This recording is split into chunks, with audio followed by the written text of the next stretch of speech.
Howdy. What's going on, everybody? Happy Friday. I want to start out. I'll probably do it again at the end, saying thanks to all my new subscribers.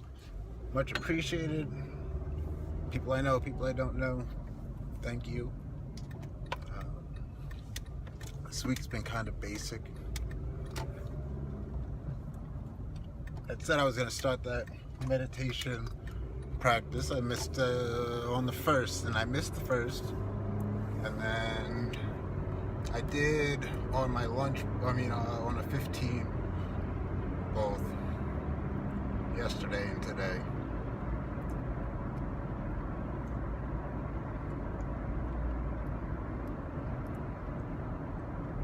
It was funny that during my session today, I was like, I'm pretty sure my phone works. I'm pretty sure I set the timer for the app that I was using or whatever. I'm like, it's gonna go off at the right amount of time. I'm not gonna go in late for my break. During my meditation, I couldn't get off the fact that I'm like, well, what if it's not actually working? My eyes are shut, so I can't see. What if I end up sitting out here for like 20 minutes, half hour? And it's supposed to be a 15-minute break. Then what? What am I gonna do then? Maybe it won't work. I think it won't work. No, it's fine. I set the timer the right way. It's definitely gonna work. It'll work. It'll do what it's supposed to do and go off at the right time.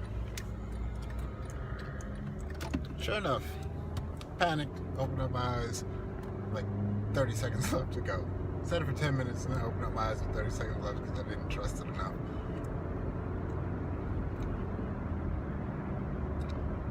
I thought that was funny. Wah-wah. They say that when you're meditating, you're supposed to calm your mind, not think about anything, and I'm always like, if they tell you to do that, that's bull, because you can't do it. It's like it is impossible. I guess they're not explaining the aspect of you do it to realize that you can't do it. Focus on your breathing. Why? Because that'll generally get you to stop thinking, but it doesn't. It takes about especially when you first start, like 10 seconds to start thinking of something else. Focus on your breath, count your breaths. You get to about 6. Almost guarantee your mind is drifted somewhere. And you won't pick it up until you're a little ways into that thought. It's so incredibly subtle. It's crazy. But the whole point behind it is to do it. And eventually, you get to the point where you'll notice it so quickly that it eventually just stops happening and you learn to just sit and watch your thoughts. I'm decent at catching it early enough, or catching it, the fact that I do it. I don't really know how early I catch it. But you just catch it and then go back to what you were focusing on.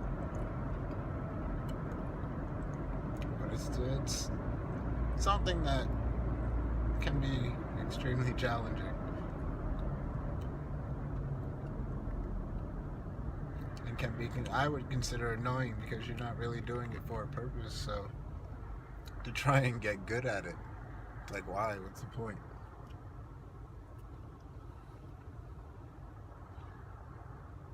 This isn't to say that it's not useful.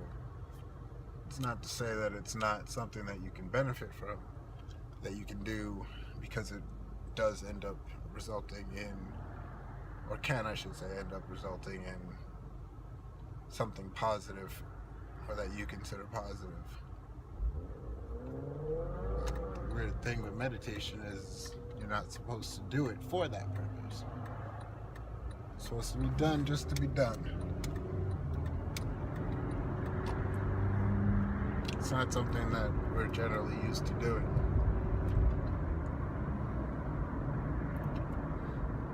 Meditate on the word. It's like, okay, you can.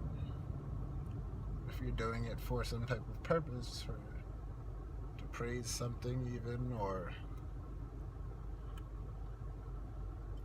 doing it to try and obtain some mindset or state of being in some future event, even if it be the next moment, then you're kind of missing the point. If I can find the clip, I don't feel like going OD hard on looking for it, but if I can find one, I will definitely insert a clip to explain what I'm talking about. This wasn't exactly supposed to be the talk on meditation, or my thoughts on meditation, but you know what? It is what it is.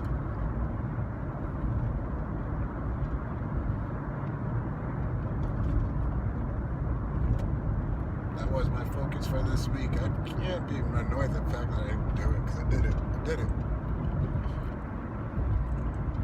So, it's 3 days. The weekend is usually the time that I fall off on things like this because it's the weekend and I don't have the same life schedule, but I'll make it work.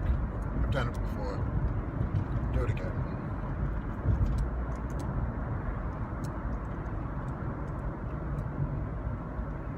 I've done it once with the baby.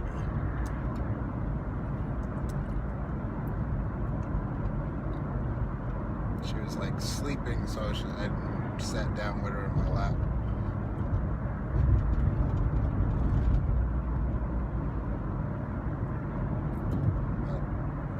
But other than that, got work coming up, going out tomorrow. I'm thinking, Daniela keeps suggesting vlogging. I might, considering that means I could do a lot of uploads at least in the beginning to try and get content for people to look at. But and it'd be nice to mix it up. Maybe that would be my weekend post. I'm still working on my influences video. At this point, I kind of don't even see a point, but I guess it'll still make a difference.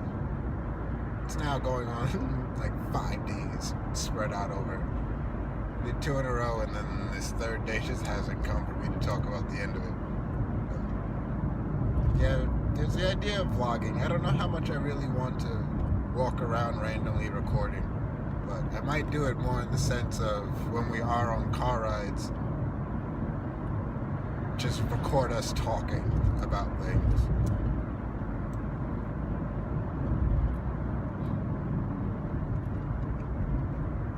Between car rides, or if we go and do things, maybe I'll try vlogging a little bit. Throw like one of them in every 2 weeks or so. I don't know. I'm not going to edit 2 weeks worth of material. Not going to happen.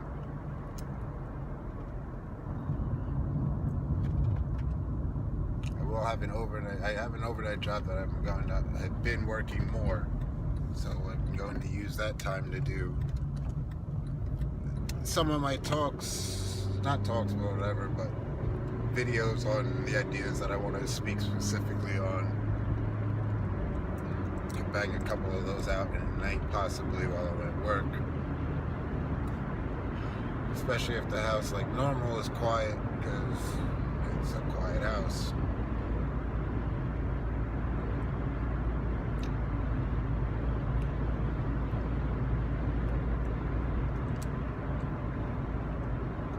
Yeah, going out tomorrow during the day, then I have to work an overnight, which should give me the time to finish up this influences video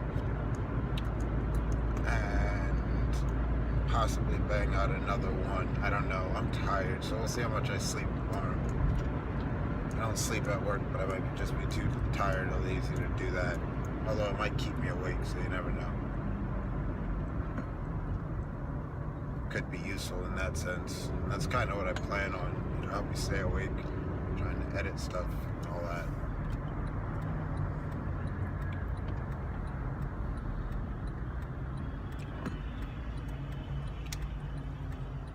It's funny today at work. I figure I'll share this story with you since I'm gonna be home soon. Today at work, I had this dude come in. I work for social services. Like I mentioned, I deal with homeless people. So this guy came in asking for help with housing. You see in his application, he's like, I got $800. I'm like, all right, so you got money on you? He's like, yeah. I'm like, 800? Yeah. I'm like, so if I put you in a regular room, you can pay for yourself, right? And you'll be fine. And he's like, yeah, I can afford it. I'm like, cool. Go back, find out that there's a possible place we could put him. So I'm like, all right, let me go talk to him a little more to find out what was going on. So I'm like, why'd you get put out? Couldn't pay the rent. How much is the rent? $1,200. I'm like, all right, that makes sense. There's no other issues, none. I'm like, all right, cool. Go back, and I talk to the girl, and she's like, well, did you find out anything else? I'm like, nah, not really. You go talk to him if you want, whatever. So she goes out and talks to him. The dude comes back, she's like, she told me that he paid, she's like, I went out and asked him if he had $800 on him. He said no. She's like, what'd you do with the money? He's like, I paid my rent. She's like, so if you paid your rent, go back there and stay there because you paid the rent. He's like, well, my landlord put me out. She's like, after you paid the rent? He's like, yeah. It's like, so go get the money. Like, oh, it's not there. I have it. I got mixed up. I didn't know what you were talking about. So she's like, wait, do you have the money or do you not? Yeah, I have it. So it's like, you come up with this whole brand new story. Like, you have money, you tell me. Then you tell her you don't have money. You gave it to the landlord. Okay, go get it from the landlord. I can't. Why? Because you have it. After that, I'm like, you know what? I'm not even going to bother housing you because you have money. You got money. You pay for yourself until you have no money left. You can't come here. I'm not going to put you in a rooming house or one of the people that we are trying to send decent people if you're going to lie to us about whether or not you even have money and why you even got put out. You tell me you got put out because you didn't pay rent. You tell her you got put out because you got into a fight with somebody. So, do you forget that you told somebody else a different story? Like 5 minutes before that? Do you think that we don't talk to each other in the back about what people say, especially if two different people are talking to the same person? Do you think that we're not going to go back and share this information and compare and contrast what you just said? Either way, you got $800. You'll be fine. Go find yourself a room, pay for the month, straight. Telling me you've been staying at some place since August, but yet our housing database shows that you got put out of somewhere in like November, something like that. I'm like, bruh, the least you could do is keep your story consistent. To me, if you're gonna lie, at least make it somehow a consistent lie. Mixing up stories and stuff like that, like, what do you expect? This is why nobody listens to you. This is why people don't want to help you receiving disability, for having a learning disability. Not to put down to people like that, but you were fine, bro. Maybe not. Maybe you're not. Seem it to me.